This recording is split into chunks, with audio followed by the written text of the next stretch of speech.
اینجا فال دو کاپ احساسی. خب فال آقا بود، فال خانم بود.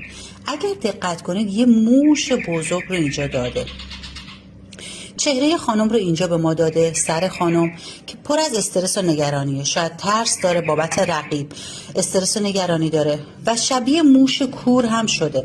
موش کور یعنی چشم بستن روی یه سری مسائل، نادیده گرفتن یه سری مسائل. و اگر دقت کنید اینجا پا رو به ما داده، این پاشنه پا و این هم انگشتای پا.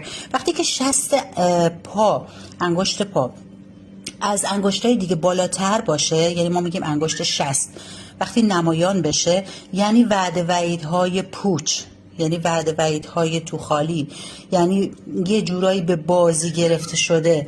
پس اینجا این پایی که داره به ما نشون میده با این استرس ها قشنگ همخونی داره.